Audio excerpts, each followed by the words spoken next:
So we hear constantly, and we talked a little bit about this earlier, that everyone should start as early as possible to save.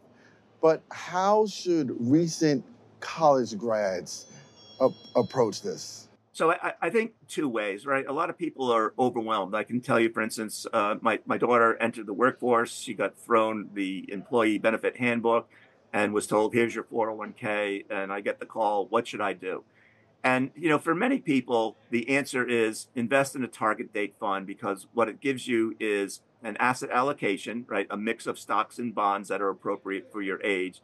And assuming that you're going to retire in 44 or 45 or 50 years or so, that target date fund will adjust its asset allocation to become less aggressive and more conservative over time as you approach your target date of retirement. And it's sort of a plug and play type of mutual fund where you don't have to worry about rebalancing. You don't have to worry about how it's invested. And so for many young people, this is an easy way to get started, especially if they don't have any experience with investing. For people who might have some experience, you might want to choose a different route. Maybe you'll choose to invest 90% of your money in the S&P 500 index, or put some of it in the Nasdaq 100 or whatever it might be, and a small portion in fixed income to give you some asset allocation and diversity. So I think those for me would be the two ways to go. If you're inexperienced, choose a target date fund. If you have some experience, choose an index fund and manage it as appropriately as you see fit.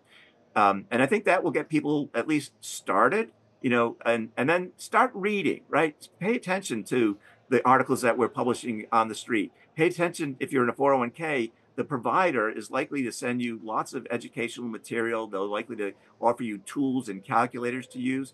Take advantage of those things.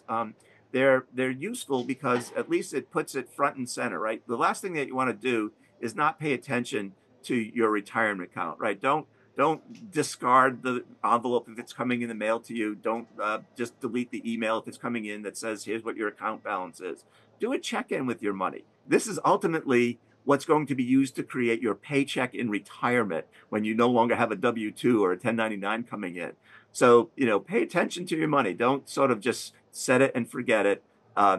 Become a educated consumer, and I think that will go a long way toward helping you, make sure that you save enough for retirement. Ultimately, that's the goal, right? You want to save enough to fund a desired standard of living for decades of free time in retirement.